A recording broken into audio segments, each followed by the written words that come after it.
Hello everyone, this is Anas and welcome to my channel special education expert. और आज का topic हमारा deaf blindness. तो डेफ ब्लाइंडनेस के काफ़ी इसके क्वेश्चंस करने पड़ते हैं हमें और पेपर में भी आते हैं और इम्पॉर्टेंट टॉपिक भी हमारा ये होता है। तो इसलिए मैंने सोचा कि इससे रिलेटेड कुछ क्वेश्चंस किए जाएँ जो कि हमारे एग्ज़ाम पॉइंट ऑफ व्यू से काफ़ी हेल्पफुल रहें, चाहे टीजीटी का हो या पीआरटी का स्पेशल एजुकेशन का एग्ज़ाम हो, चाहे केवीएस का हो। तो हर एग्ज़ाम के लिए काफ़ी हेल्पफुल रहेगा आपका ये टॉपिक जो डेफ ब्लाइंडनेस का टॉपिक है। तो आज मैं इसके कुछ क्वेश्चंस कराऊंगा, इंपॉर्टेंट है और काफ़ी हेल्पफुल रहेंगे। पूरी वीडियो देखना, स्किप मत करना, ताकि आप थोड़ी एक्सप्लेनेशन भी देख सकें। ठीक है, इससे क्वेश्चंस को अटेम्प्ट करने में बहुत ईजी रहेगा, आपके लिए आसानी भी होगी। तो स्टार्ट करते हैं आज की वीडियो। और टॉपिक हमारा डेफ ब्लाइंड क्लास 1 है ये। जैसे जैसे आपकी वीडियोस और भी आएंगी, क्लास 2 में और क्वेश्चंस कराऊंगा, लेकिन आज कुछ क्वेश्चंस करेंगे हम, लगभग 20 क्वेश्चंस करेंगे आज की वीडियो में। तो स्टार्ट कर देते हैं आज का सेशन हम। फर्स्ट क्वेश्चन है आपका व्हाट इज डेफ ब्लाइंडनेस, के डेफ ब्लाइंडनेस क्या होती है। सबसे पहला क्वेश्चन है आपका डेफ ब्लाइंड। तो फर्स्ट क्वेश्चन है आपका डेफ ब्लाइंड क्या होता है। तो आपके ऑप्शंस हमें पढ़ने पड़ेंगे। A complete inability to hear, सुनने में पूरी तरह की असमर्थता, इसको हम डेफ ब्लाइंडनेस कहते हैं। या फिर combination of hearing, degree of vision and hearing impairment, यानी देखने और सुनने में विभिन्न स्तर की कमी का संयोजन को हम कहते हैं डेफ ब्लाइंडनेस। या द इनएबिलिटी टू सी, ठीक है, देखने में असमर्थता को हम डेफ ब्लाइंड कहते हैं। और टेम्परेरी लॉस ऑफ हियरिंग और विजन और हियरिंग का टेम्परेरी लॉस को हम क्या कहते हैं, डेफ ब्लाइंड है। तो डेफ ब्लाइंड हमें पता है कि डेफ ब्लाइंड से रिलेशन होता है जब दिक्कत हियरिंग और विज़न की होती है ना। हियरिंग और विज़न की कॉम्बिनेशन कह सकते हो आप, है ना, कॉम्बिनेशन कह सकते हैं कि हियरिंग और विज़न की दिक्कत जब आपकी साथ में होती है, एक साथ होती है ना। किसी पर्सन को जब हेयरिंग और विज़न की दोनों की प्रॉब्लम होती है तो हम उसे कहते हैं डेफ ब्लाइंडनेस, यानी कि डेफ भी है, बहरा भी है और ब्लाइंड भी है, दिखता भी नहीं है बिल्कुल भी। तो इसका सिंपल सा आंसर ये तो नहीं होगा कि कंप्लीट, यहाँ तो सिर्फ सुनने से रिलेटेड बात हो रही है, यहाँ सिर्फ देखने से रिलेटेड बात हो रही है ना। और यहाँ पर टेम्परेरी है, टेम्परेरी भाई ज़रूरी नहीं है टेम्परेरी हो, परमानेंट भी होता है। तो ये ऑप्शन भी नहीं होगा। ऑप्शन जो इससे रिलेटेड सही ऑप्शन या सबसे बेस्ट ऑप्शन जो लग रहा है वो है combination of wearing, degree of vision and hearing impairment, यानी कि दोनों का कॉम्बिनेशन को कहते हैं। हियरिंग और विज़न की प्रॉब्लम का जो कॉम्बिनेशन होता है उसको डेफ ब्लाइंड कहते हैं। तो इसका सिंपल सा आंसर आपका ये वाला हो जाएगा। सही है।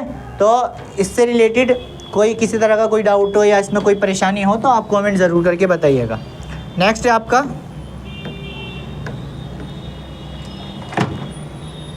Next question, question number 2।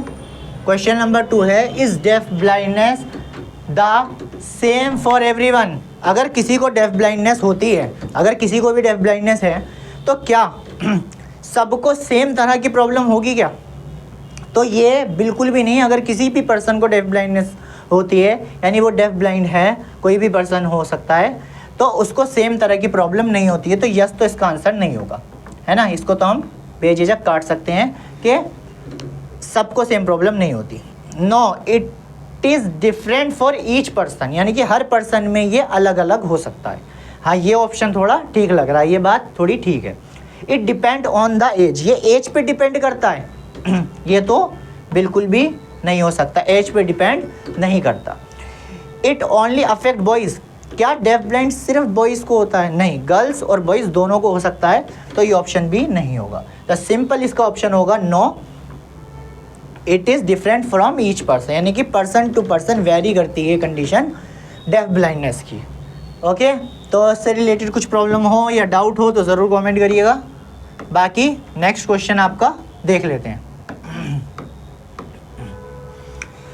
Next question है what does residual vision hearing means.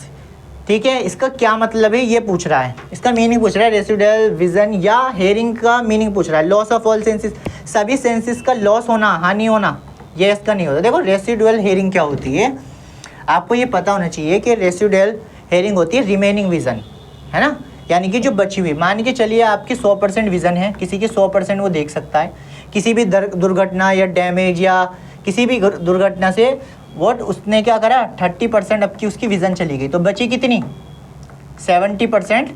अब उसकी विज़न बची हुई क्योंकि 30% तो डैमेज हो गई, तो ये जो बची हुई विज़न है ना 70%, इसी को रेसिडुअल विज़न कहते हैं। ठीक है, यानी बची हुई क्षमता या रिमेनिंग विज़न कह सकते हैं हम उसी को कहते हैं। तो आपको ये कॉन्सेप्ट क्लियर हो गया होगा रेसिडुअल विज़न का।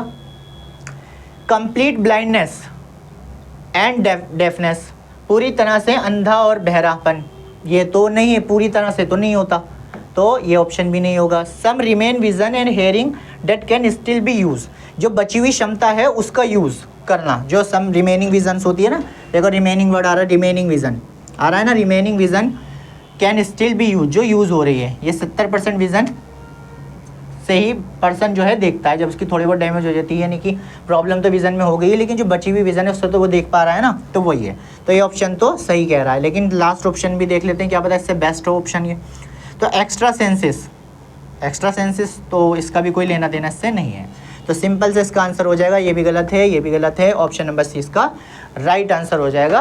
तो this is the right answer of this question. Okay, next question, आगे बढ़ते हैं नेक्स्ट क्वेश्चन पे, और काफ़ी अच्छे क्वेश्चन ही हैं, थोड़े एप्लीकेशन बेस्ड क्वेश्चंस भी हैं, तो थोड़ी हो सकता है कि आप इसे पॉज करके भी, अगर आप इसे पॉज करके अपना आंसर लगाएंगे, अगर आपका गलत होता है तो आपको पता चल जाएगा कि हाँ थोड़ी कमी है प्रिपरेशन में।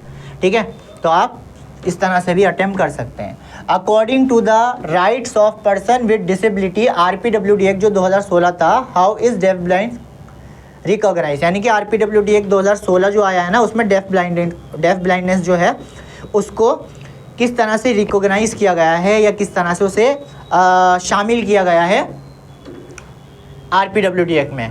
तो RPWD एक्ट में जो डेफ ब्लाइंड जो कंडीशन है उसको रेयर डिसीज़ नहीं कहा गया है, सिंपल सा। ठीक है, एज अ सिंगल डिसेबिलिटी भी नहीं कहा गया, एक सिंगल डिसेबिलिटी इस तरह से भी इसको रिकॉग्नाइज नहीं किया गया है, यानी कि इंक्लूड नहीं किया गया है। एज अ मल्टीपल, यानी कि मल्टीपल डिसेबिलिटी में डेफ ब्लाइंड को कंसीडर किया जाता है। अ टेम्परेरी कंडीशन भी नहीं कहा जाता, टेम्परेरी भी होती है, परमानेंट भी होती है, तो अलग अलग वेरी करती है।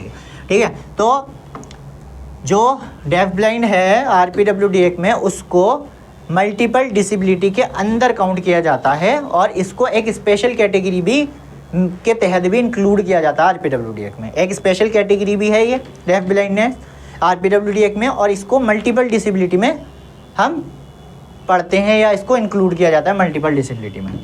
ठीक है, तो आपको याद रखना है, हो सकता है कि इससे रिलेटेड कोई क्वेश्चंस आए, तो कॉन्सेप्ट समझना ज़रूरी है। अगर आपने RPWD पढ़ा है तो आपको ये बात पता होनी चाहिए। नेक्स्ट क्वेश्चन है, which of the following helps in creating more role model with deaf blindness, निम्नलिखित में से क्या श्रवण दृष्टिबाधिता वाले अधिक रोल मॉडल बनाने में मदद करता है। तो आपसे क्वेश्चंस तो यही पूछ रहा है। अब ऑप्शन है isolating them for protection, giving them basic survival training only, provide opportunities for education, leadership and visibility, restricting their media exposure.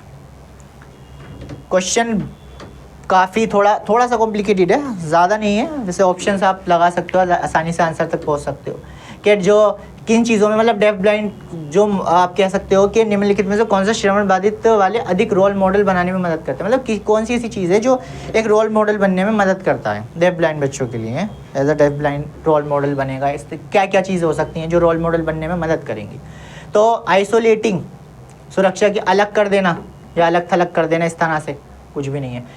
Giving them basic survival training only, सिर्फ सर्वाइवल ट्रेनिंग देनी है, सिर्फ सर्वाइवल ट्रेनिंग, ऐसा तो नहीं हो सकता। Provide opportunities, ये थोड़ी पॉजिटिव बात कर रहा है कि हम डेफ ब्लाइंड जो पर्सन्स होते हैं उनको हम क्या करेंगे, अपॉर्चुनिटीज़ देंगे, एजुकेशन देंगे, लीडरशिप उसमें डेवलप करेंगे, क्वालिटी, और थोड़ी विजिबिलिटी की भी बात की जाती है ना। अगर उसको डेफ ब्लाइंड जो है वो थोड़ा पार्शियली कह सकते हो ब्लाइंड और टोटली डेफ होगा तो, है ना। कैटेगरीज होती है ना इसकी, 4 कैटेगरीज होती हैं, 4 टाइप्स का डेफ ब्लाइंडनेस होती है। आपने पढ़ना, मैं ये भी इसकी भी वीडियो बना दूंगा, वैसे डेफ ब्लाइंड 4 टाइप्स के होते हैं, वो बाद में पढ़ेंगे, फिलहाल क्वेश्चंस पे फोकस करते हैं। रिस्ट्रिक्शन देयर मीडिया एक्सपोजर, तो ये भी इसका आंसर नहीं हो सकता, क्योंकि ये भी बात वो नहीं कह रहा जो इसमें, क्योंकि पॉजिटिव की बात है कि क्रिएट करेगा एक मॉडल बनने में, है ना, क्रिएटिंग मोर रोल मॉडल, है ना, रोल मॉडल बनने में मदद करना है। तो रोल मॉडल के लिए तो आप अगर किसी को रोल मॉडल बनाना है तो अपॉर्चुनिटीज़ देनी पड़ेंगी ना, एजुकेशन देनी पड़ेगी, लीडरशिप क्वालिटी डेवलप करनी पड़ेगी, साथ साथ थोड़ी विजिबिलिटी भी होनी चाहिए। तो इस तरह से ऑप्शन नंबर इसका सी राइट आंसर हो जाएगा। Next question, question number 6। Question number 6 है which of the following is the most important first step in initiating communication with the person with deaf blind. किसी श्रवण दृष्टिबाधिता व्यक्ति के साथ बातचीत शुरू करने का सबसे महत्वपूर्ण पहला कदम क्या होगा। अगर किसी डेफ ब्लाइंड पर्सन के साथ आप बातचीत करते हो तो उस बातचीत करने से पहले आपका फर्स्ट स्टेप क्या होगा, अगर आप उससे बात करना चाहते हो, कम्युनिकेट करना चाहते हो। ट्राइंग टू अंडरस्टैंड और determine there preferable communication method, ठीक है, यानी कि उनकी पसंदीदा संप्रेषण कम्युनिकेशन को समझने और निर्धारित करने की कोशिश करना, यानी कि जिस लैंग्वेज में मतलब आपको मतलब हेल्प करनी है कि किस में वो सूटेबल है, किस में कंफर्टेबल है बात करने में, ये अपॉर्चुनिटी उन्हें देनी है।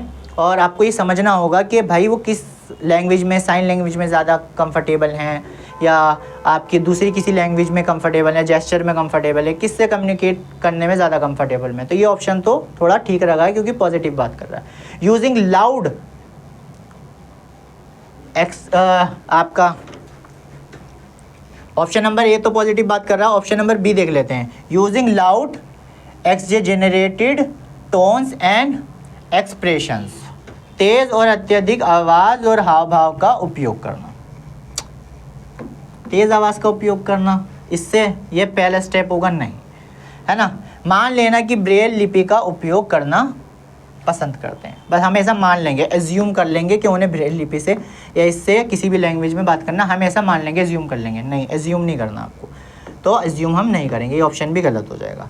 स्पीकिंग रैपिडली एंड क्लियरली, है ना, आपको तेज तेज जल्दी जल्दी बात करनी है और बोलना है, वर्बली बोलना है, तो ये भी नहीं होगा क्योंकि वो तो सुन नहीं सकता ना। तो स्पीकिंग का क्या रोल, जब वो सुन ही नहीं सकता वो तो डेफ है, तो स्पीकिंग से क्या होगा, अगर जल्दी जल्दी बोलोगे तो लिप रीडिंग भी नहीं कर पाएगा, तो लिप रीडिंग नहीं, उसमें भी दिक्कत होगी। तो ऑप्शन नंबर इसका फर्स्ट इसका राइट आंसर हो जाएगा, ये सबसे बेस्ट ऑप्शन है इसका, और एक पॉजिटिव बात कर रहा है ये क्वेश्चन। नेक्स्ट क्वेश्चन है आपका क्वेश्चन नंबर 7। क्वेश्चन नंबर 7 देखते हैं क्या कह रहा है। How can teachers help identifying potential in student with deaf blind, ठीक है, यानी कि जो टीचर्स हैं वो किस तरह से हेल्प करेंगे ये आइडेंटिफाई करने में, potential student deaf with deaf blind की पोटेंशियल को आइडेंटिफाई करने में किस तरह से हेल्प करेंगे, ये है क्वेश्चन आपका। By comparing them to sighted hearing peers, उनकी तुलना सामान्य दृष्टि वाले साथियों से करके, ऐसा तो नहीं हो सकता, कंपैरिजन तो हम नहीं करेंगे। फोकस ओनली एकेडमिक्स रिजल्ट, इस पे भी फोकस नहीं करेंगे, सिर्फ एकेडमिक्स पे फोकस करेंगे रिजल्ट पे, ऐसा नहीं होगा। By using individual support and observing strength across activity, है ना, व्यक्तिगत सहायता का उपयोग करके, इसके अलावा विभिन्न गतिविधियों में उनकी क्षमताओं का अवलोकन करके। हाँ, स्ट्रेंथ और वीकनेसेस पता होनी चाहिए, जाकि हेल्प करे वो कहीं ना कहीं आपकी एक्टिविटीज़ में, उनको एनरोल करने में, सब चीज़ों में काफ़ी हेल्प करेगी अगर आपको उसकी स्ट्रेंथ एंड वीकनेसेस पता होंगी। Bye pushing them harder than others, है ना, यानी कि दूसरे से अधिक उन पर दबाव डालना। दबाव तो हम कभी भी नहीं डालते डेफ ब्लाइंड पे, तो इसका सबसे अच्छा और सस्ता टिकाऊ आंसर हो जाएगा ऑप्शन नंबर बी, सबसे सिंपल और पॉजिटिव आंसर हो जाएगा ऑप्शन नंबर बी। तो ऑप्शन नंबर सी इसका सिंपल सा आंसर हो जाएगा और पॉजिटिव बात कर रहा है। नेक्स्ट क्वेश्चन है आपका क्वेश्चन नंबर 8। क्वेश्चन नंबर 8 की बात करें तो when communicating with person who is deaf blind it is the important to, श्रवण दृष्टिबाधिता व्यक्ति से बात करते समय क्या महत्वपूर्ण होता है। जब आप किसी डेफ ब्लाइंड पर्सन से बात करते हो तो सबसे इम्पॉर्टेंट चीज़ क्या होती है। Assume they have a limited understanding of the world, यानी कि ये मान लेना है कि आपको कि वो दुनिया को सीमित रूप से समझता है, ऐसा तो हम नहीं मानेंगे। Be patient flexible and adaptable, ये थोड़ी पॉजिटिव बात कर रहा है कि आपको धैर्य रखना है ना, थोड़ा फ्लेक्सिबल होना है और क्या है, अडेप्टेबल होना है, आपको उसके अकॉर्डिंग अडेप्ट करना है कि जैसे वो बात करेगा, कम्युनिकेट करेगा तो उसके अकॉर्डिंग अपने आप को भी ढालना है ताकि वो थोड़ा अनकंफर्टेबल ना हो सामने वाला। Use only one communication method, एक कम्युनिकेशन मेथड का यूज़ हम नहीं करते, हम तो लिप रीडिंग का भी हो सकता है।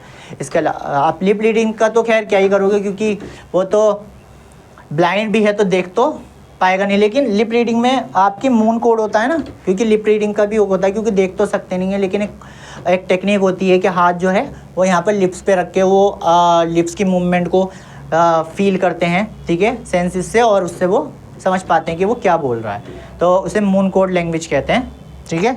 आप पढ़िएगा। कभी आप सोच रहे हो कि लिप रीडिंग होता, क्या कहते हैं, ब्लाइंड है, लिप रीडिंग को कैसे पता चलेगा, लिप रीडिंग कैसे करेगा, नहीं भाई, लिप रीडिंग दूसरी, मतलब लिप रीडिंग को लिप रीड तो कर पाता है, लेकिन वो मून कोड मेथड से कर पाता है लिप रीड, ठीक है, ये याद रखना आपको। Avoid using facial expression, facial expression को अवॉइड आप करोगे ऐसा तो कुछ भी नहीं है, और ओनली सिर्फ कम्युनिकेशन का एक ही मेथड को यूज़ करोगे, यही है। सबसे सिंपल है कि पेशेंस रखना है, फ्लेक्सिबल रहना है और एडेप्ट करना है ना, वो भी पर्सन्स की, या कह सकते हो जो पर्सन विद डेफ ब्लाइंड है उसकी नीड्स के अकॉर्डिंग। तो ऑप्शन नंबर बी इसका राइट आंसर हो जाएगा। नेक्स्ट है आपका क्वेश्चन नंबर 9। क्वेश्चन नंबर 9 कह रहा है कि what is the simple way to support early communication, प्रारंभिक संप्रेषण को समर्थन देने का एक सरल तरीका क्या है।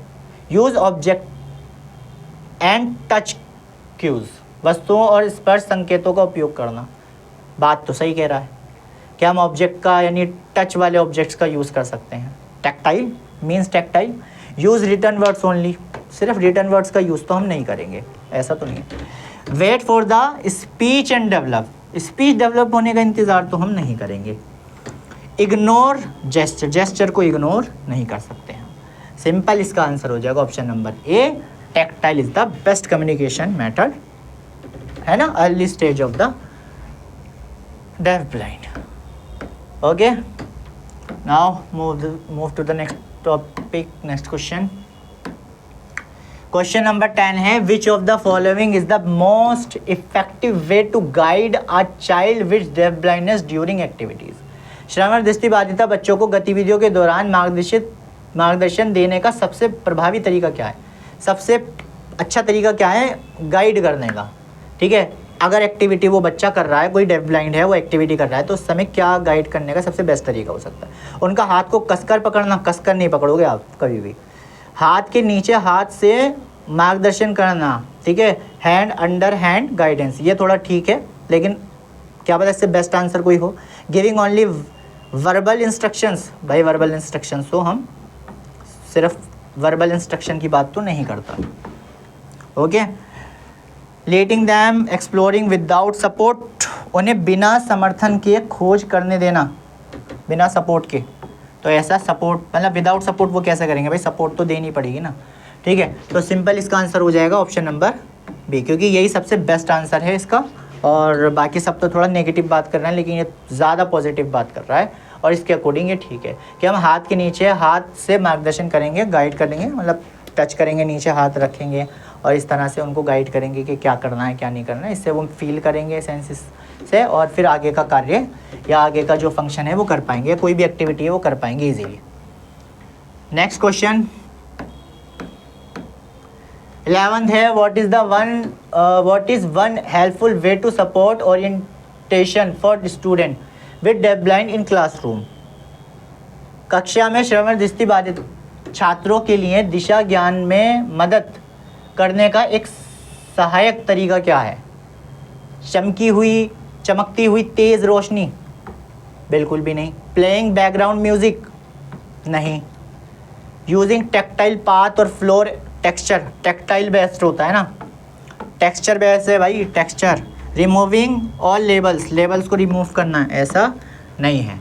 तो सबसे बेस्ट इसका आंसर होगा टेक्टाइल पाथ को यूज़ करना, फ्लोर के टेक्सचर को यूज़ करना, जिससे कि वो आपकी आसपास की चीज़ों के बारे में अपनी समझ डेवलप कर सके। ओरिएंटेशन का मतलब होता है आसपास के एनवायरनमेंट को जान सके, उससे अवेयर करवाना, टच फील करके कि यहाँ चेयर रखी है, आपके आसपास क्या क्या चीज़ें हैं, आप टेक्सचर के थ्रू यानी टेक्टाइल मेथड के थ्रू आप वो चीज़ों को फील कराते हो, इसे ओरिएंटेशन कहते हैं।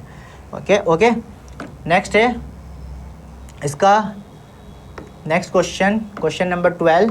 Question number which of the following is the essential for including a student with deaf blindness in a mainstreaming school. मुख्य धारा के स्कूलों में श्रवण दृष्टि बाधिता छात्र को शामिल करने के लिए क्या आवश्यक होगा? मेन स्ट्रीमिंग में शामिल करने के लिए क्या सबसे ज़रूरी है, क्या चीज़ है? सबसे है expecting the student to adjust without support. बिना सपोर्ट के एडजस्ट कर लेगा वो? ऐसा तो नहीं हो सकता भाई, एडजस्ट नहीं कर पाएगा बिना सपोर्ट तो देनी ही पड़ेगी आपको। अगर आप सपोर्ट नहीं दोगे तो वो एडजस्ट नहीं कर पाएगा। यूजिंग ओनली वर्बल इंस्ट्रक्शन, सिर्फ वर्बल इंस्ट्रक्शंस का यूज़ करोगे भाई, टेक्टाइल अप्रोच भी तो यूज़ करोगे। हैविंग ट्रेन स्टाफ इन फ्लेक्सिबल मेथड, हाँ ट्रेन स्टाफ होना चाहिए और फ्लेक्सिबिलिटी भी होनी चाहिए मेथड में, ताकि उसकी नीड्स के अकॉर्डिंग हम उसको सिखा सकें। अवॉइड ग्रुप एक्टिविटीज़ को आपको अवॉइड नहीं करना है। तो ऑप्शन नंबर सी इसका राइट आंसर हो जाएगा और सबसे पॉजिटिव आंसर हो जाएगा। तो बेस्ट है ये, और ऑप्शन नंबर सी इसका राइट आंसर है। अगला है next question number 13। Which of the following is the correct example of curriculum adaptation for student with deaf blind? ठीक है, सबसे बेस्ट बताना है, सबसे बेस्ट या सबसे करेक्ट एग्जाम्पल बताना है करिकुलम एडेप्टेशंस का। ठीक है, giving the same test to all student, सभी को एक जैसे टेस्ट दोगे भाई, ऐसा नहीं है, गलत है, गलत है, गलत है। ये ऑप्शन गलत है, क्योंकि डेफ ब्लाइंड्स के लिए अलग होगा। वहाँ पर सिर्फ डेफ ब्लाइंड तो होगा नहीं, हेयरिंग से रिलेटेड भी बच्चे होंगे, विज़न से रिलेटेड भी हो सकते हैं क्लासरूम में, है ना, अलग अलग हो सकते हैं। तो उनकी नीड्स के अकॉर्डिंग करना है आपको। सेम सब के लिए सेम मेथड यूज़ नहीं कर सकते या सेम टेस्ट आप नहीं बना सकते।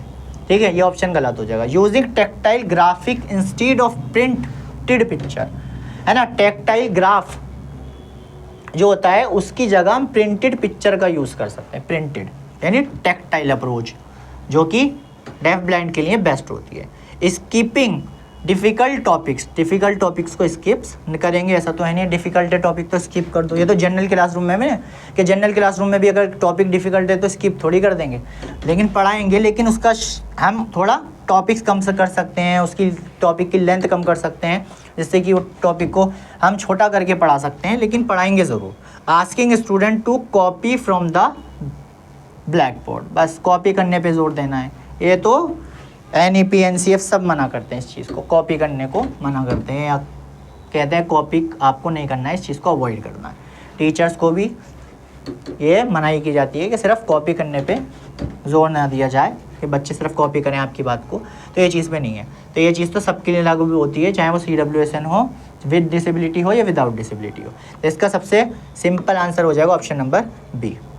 ठीक है, आगे बढ़ते हैं नेक्स्ट क्वेश्चन पे। नेक्स्ट क्वेश्चन है आपका question number 14। Which assistive technology is most useful for the deaf blind children? सबसे बेस्ट कह सकते हो टेक्नोलॉजी कौन सी है डेफ ब्लाइंड के लिए? व्हील चेयर तो सर्बल पाल्सी के लिए ज़्यादा बेस्ट होती है भाई, CP के लिए ज़्यादा, CP बच्चों के लिए काफ़ी यूज़ होती है व्हील चेयर। ब्रेल डिवाइस, हाँ VI के लिए होती है, ब्लाइंड के लिए होती है, ब्लाइंड के लिए भी आप कह सकते हैं, ठीक है, यूज़ होती है, लेकिन ये ऑप्शन हो सकता है सही, लेकिन अभी ऑप्शन बाकी भी चेक करेंगे। हेयरिंग एड हो सकता है, लेकिन हेयरिंग एड भी हो सकता है, लेकिन अभी देखते हैं क्या कह रहा है ये। Technology is the most useful for def blind के लिए टेक्नोलॉजी बतानी है। कैन का यूज़, टैक्टाइल ब्रेल डिस्प्ले, देखिए यहाँ पर अलग अलग तरह से दे रखे, ब्रेल डिवाइस और हेयरिंग एड का यूज़ किया जाता है, लेकिन वो डेफ भी है, यहाँ पर बात डेफ की हो रही है, तो हेयरिंग एड का कोई काम नहीं होता। ब्लाइंड के लिए ब्रेल का यूज़ होता है, लेकिन इससे ज़्यादा बेस्ट आंसर क्या है? कैन है, क्योंकि कैन का और क्योंकि कैन वर्ड भी आ गया ना इसमें, छड़ी का यूज़ करेंगे वाइट कैन का, और टेक्टाइल ब्लेड डिस्प्ले का यूज़ करेंगे, ज़्यादा बेस्ट आंसर ये है, तो इसको हम कर देंगे। अगर ये ऑप्शन में ना होता, इसकी जगह कोई नेगेटिव वर्ड होता तो हम इस पे जाते, लेकिन इसके लिए सबसे बेस्ट आंसर अभी फ़िलहाल हम डी को रखेंगे, क्योंकि डी ही सबसे बेस्ट आंसर है इसके लिए। क्वेश्चन नंबर 15 है national career service centre for differently able comes under which ministry? ये जो आपका सेंटर है ये किस मिनिस्ट्री के अंडर आता है? तो आपको याद रखना है कि ये ministry of labour and employment के अंदर आता है, सिंपल याद रख लेना है इसको, ठीक है। तीनों ऑप्शन गलत है, skill development and entrepreneurship ministry of education, ministry of social justice and empowerment, तीनों आपके रॉन्ग आंसर होंगे। आपको तीनों को इग्नोर करना है, याद रखना है। इसके लिए किस मिनिस्ट्री के अंदर आता है, तो इस मिनिस्ट्री के अंदर आता है। क्वेश्चन नंबर 16 है, what is the minimum percentage of job reservation for person with disability in the government sector. Government sector में, सरकारी क्षेत्र में विकलांग व्यक्तियों के लिए नौकरी आरक्षण की न्यूनतम प्रतिशतता कितनी है या कितनी परसेंटेज है, तो 4% है। आपने पढ़ा होगा 2% नहीं है, 5% नहीं है, 8% नहीं है, 4% आप गवर्नमेंट सेक्टर्स में या गवर्नमेंट जॉब्स में दिया गया है। इस तरह से ये आपको याद रखना है, 4% इसका राइट आंसर होगा। नेक्स्ट है आपका question number 17, who is the consider one of the most well known global role model with deaf blind. विश्व स्तर पर सबसे प्रसिद्ध श्रवण दृष्टिबाधिता रोल मॉडल माने जाने वाला व्यक्ति कौन है ना। तो लुइस ब्रेल का नाम सबने सुना है ना। बचपन में इनकी चोट लग गई थी आँखों में, जिसकी वजह से आँखों की रोशनी चली गई थी, और उन्होंने ही ब्रेल स्क्रिप्ट आपकी बनाई थी। ये चीज़ मैथड डेवलप किया था, डिस्कवरी की थी, ठीक है। हेलन केलर भी काफ़ी फेमस हैं, डेफ ब्लाइंड थी वो भी, और उन्होंने भी, और ये इन्हीं की शायद स्टूडेंट थी। ये ऑप्शन नहीं होगा और ये नहीं होगा, इसका सिंपल आंसर होगा हेलन केलर। सबसे ग्लोबली जो फेमस है ना, ग्लोबली की बात कर रहा है ये ग्लोबली सबसे ज़्यादा फेमस कौन है, तो वो हेलन केलर है, ठीक है, जिन्होंने BA की डिग्री भी गेन की थी सबसे पहले फीमेल में। नेक्स्ट है, what is the one of the biggest challenge faced by person with deaf blindness in India. India में आप कह सकते हो भारत में श्रवण दृष्टि बाधित व्यक्ति को सबसे बड़ी चुनौती क्या होती है, क्या चुनौती फेस करते हैं सबसे बड़ी। Lack of creativity, difficulty in using technology, in accessibility in communication, mobility, disinterest in education. देखिए इसमें सबसे बेस्ट जो आंसर है ना, लैक ऑफ क्रिएटिविटी, ऐसा तो कुछ है नहीं। डिफ़िकल्टी इन यूजिंग टेक्नोलॉजी, है ना, तो सबसे ज़्यादा ये फेस करते हैं चैलेंज। सबसे बिगेस्ट चैलेंज ये है कि वो क्रिएटिविटी उसमें कमी होती है, नहीं है। Difficulty in using technology, technology का यूज़, है ना, तकनीकी का उपयोग करने में कठिनाई होती है, ऐसा नहीं है, कर लेते हैं वो, सिखाओगे तो सब कर लेंगे ना। तकनीकी का यूज़ क्या है, अगर सिखाओगे अच्छे से तो कर लेगा, है ना। डिसइंटरेस्ट इन एजुकेशन में डिसइंटरेस्ट होता है, ऐसा तो कुछ नहीं है, इंटरेस्ट तो होता है उनका, पढ़ना तो वो चाहते हैं, जब तो IAS ऑफिसर तक बन जाते हैं। तो इसका सिंपल आएगा कि inaccessibility in communication and mobility, इनमें इनएक्सेसिबिलिटी होने की वजह से ये सबसे बड़ा चैलेंज है आज के समय में। क्वेश्चन नंबर 19 आपका है, why do many people with deaf blindness remain invisible in society. क्यों कई श्रवण दृष्टिबाधित लोग समाज में अदृश्य बने रहते हैं, क्यों। They choose to stay isolated, वे अकेले रहना पसंद करते हैं डेफ ब्लाइंड, ऐसा तो कुछ नहीं है। अकेले क्या घुलना मिलना चाहते हैं सबके साथ, वो भी आम जैसी ज़िंदगी बिताना चाहते हैं। They are busy with work, वो वर्क में बिजी रहते हैं, ऐसा तो कुछ है नहीं। Lack of awareness, stigma and insufficient identification, जागरूकता की कमी है, सामाजिक तिरस्कार करते हैं और अपर्याप्त पहचान है। ये ऑप्शन काफ़ी बेहतर है इनके कंपैरिजन में।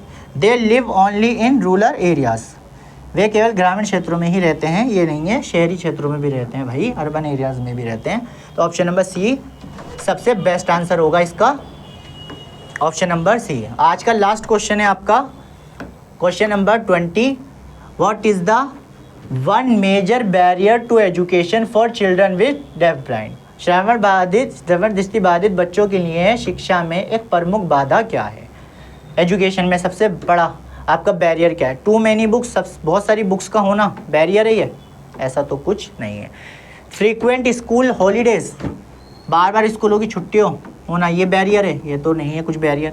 Lack of train teachers and accessible learning material, accessible learning materials नहीं है डेफ ब्लाइंड्स के लिए, और ट्रेन टीचर्स की भी कमी है स्कूलों में। इसकी वजह से काफ़ी आपको देखना हो कि एजुकेशन का ये बैरियर है, और काफ़ी ट्रेनिंग अगर टीचर्स को मिले तो वो बहुत कुछ सिखा सकते हैं। तो ये ऑप्शन भी गलत होगा, स्कूल में कम रुचि आप गलत है ये भी। तो ऑप्शन नंबर इसका सी सबसे बेस्ट सबसे ही बेस्ट आंसर है इसका, इन सब में कंपैरिजन में सबसे बेस्ट आंसर सी है। तो इसका right answer option number C हो जाएगा। तो आज की वीडियो में हमने कुछ डेफ ब्लाइंड के 20 क्वेश्चंस करे हैं, इसी तरह से और भी क्वेश्चंस करेंगे आने वाली वीडियोस में। तो इसको आप अच्छे से देखिए और इनसे रिलेटेड जो वर्ड्स हैं इनको थोड़ा सर्च करके भी पढ़ सकते हैं। अगर कुछ आपको लगता है कि हमें ये चीज़ नहीं पता चली इस वीडियो में या इस क्वेश्चन में, या ये टर्मिनोलॉजी हमने पहली बार सुनी है, तो उसके बारे में सर्च करके आप पढ़ सकते हैं। ठीक है, और मिलते हैं नेक्स्ट वीडियो में। और कुछ डाउट हो कुछ भी किसी भी तरह का तो आप कमेंट करके ज़रूर बताइए कि इसमें ये डाउट है या ये चीज़ की आप वीडियो बना दीजिए इससे रिलेटेड टॉपिक्स की, तो मैं उससे रिगार्डिंग या उससे रिलेटेड आपकी वीडियो बना दूंगा, जिस टॉपिक से भी आप रिलेटेड कहेंगे। तो मिलते हैं नेक्स्ट वीडियो में, जब तक के लिए टेक केयर, गुड बाय।